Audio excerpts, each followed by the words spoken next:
Hallå där! Ni alla där ute som tittar på video lite till och från. Det här kommer att handla om husvagnsliv. Och framförallt kanske husvagnsliv som det ter sig när man kanske inte har de allra nyaste grejerna som man använder. En äldre husvagn, men man gillar ändå att vara ute och liksom se sig om. Och kanske dessutom stanna någonstans ute i skog och mark. Ja, mark kanske inte man kan säga, för man får inte stanna hur som helst. Det vet ju alla som är ute och campar. Men i alla fall, man har hittat ett ställe och vill stå på och tycker att ja, här hade vi ju ingen 230 volt, nej. Men det kanske fungerar ändå beroende på att man har rustat upp sin husvagn eller husbil i ett sånt skick att det fungerar ändå. Precis så är det i det här fallet. Jag kommer att återkomma till det så småningom. Roland Eriksson heter jag och jag kommer att ta er med på lite olika färder, men det kommer inte enbart att handla om husvagnsliv. Jag och min fru bor på en gård och där är det olika saker som dyker upp i vardagen. Naturligtvis nu under sommaren är det ju mycket, ja det handlar mycket om att kanske åka ut och titta sig runt om och så vidare. Men bara för att vi är två så betyder det inte att vi är fullständigt överens om var resan ska gå någonstans. Nej, inte alls. Utan det kan vara så att jag åker ensam vid tillfälle. Och kanske är det så att det kan bli någon liten video även i de sammanhangen. Så jag får väl säga det att ni får vara välkomna att hänga med på de resor och grejer som den här kanalen kommer att handla om. Det är så att, som jag sa, när man har en gård så kan det bli en hel del olika saker som dyker upp.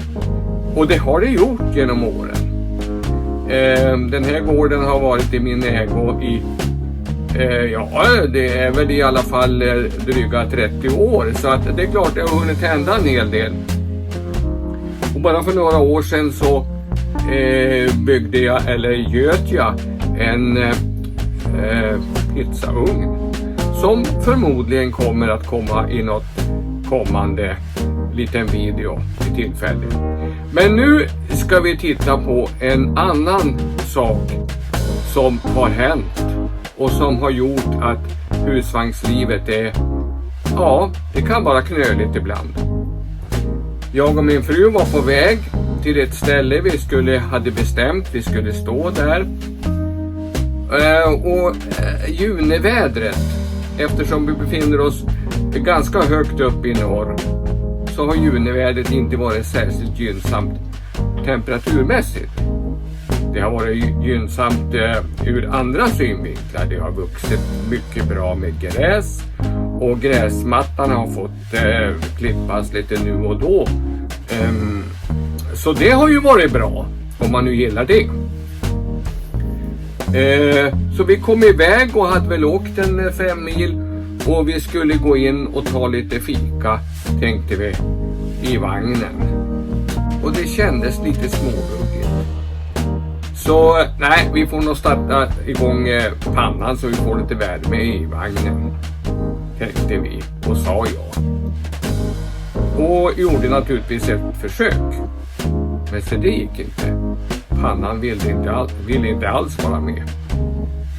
Jag kommer att visa er alldeles strax hur felet ter sig. Men jag kan ju berätta det att färden fick lov att avslutas ganska omgående och fick åka hem igen.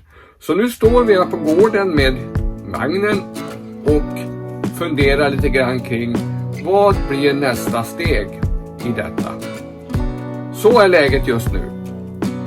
Så om jag nu försöker starta den här pannan så har vi ju den här mittersta reglaget som är försedd med som en liten eldsymbol. Det är alltså gasolpannan. Vi trycker igång den får vi se vad som händer. Man hör ett svagt susande ljud. Där gick fläkten igång.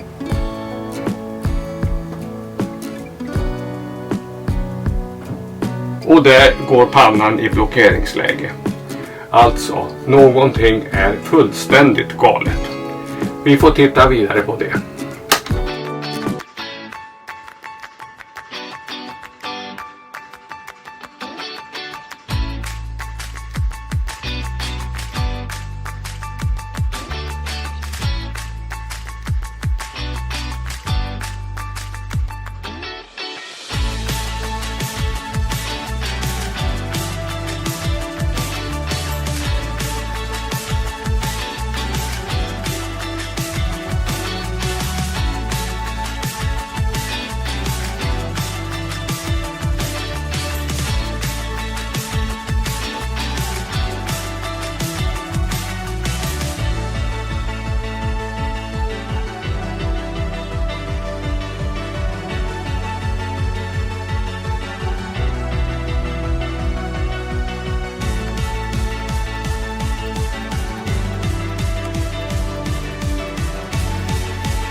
Jag har då bytt elektronikenhet som ser ut på det här sättet.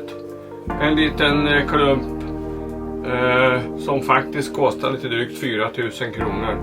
Jag kan misstänka att de som tillverkar den har hyfsat bra betalt under tiden de gör det. Nåväl, så är det med det hela. Här sitter alltså ett antal kopplingar. En sitter där, en sitter här och sen följer det med lite kort sladd.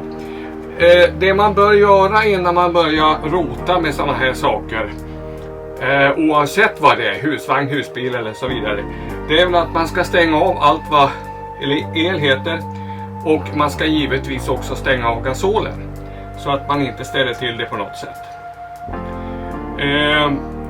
Här sitter den stora kopplingen i den här. Det är ett antal tänder som sticker ut här, och det är väldigt enkelt att åtgärda det här, för det är bara att byta kabel för kabel så att säga, och sedan är det klart. Så är det med det. Nu ska vi prova naturligtvis och se om det här har gett den verkan som vi tänkte att det skulle göra. Så jag provar väl nu då och starta pannan, får vi se.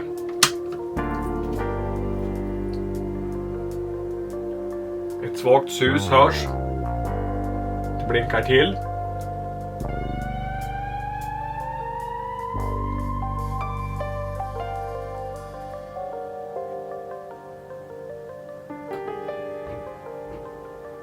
Och där går pannan igång.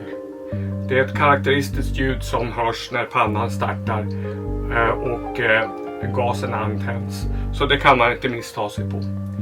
Så med andra ord kan man säga att problemet är löst, till glädje för oss förstås. Och är det så att det är någon fler där ute som också har samma problem, så kan jag tipsa om att se över just den här elektronikenheten. Och varför skulle den nu fallera? Ja, svårt att säga. Men en tanke som jag har haft i alla fall, det är ju att den sitter utanpå ett plåthölje. Och inuti så har man en gasolbrännare. Med andra ord kommer det att bli omväxlande varmt och kallt där ute. Där enheten sitter.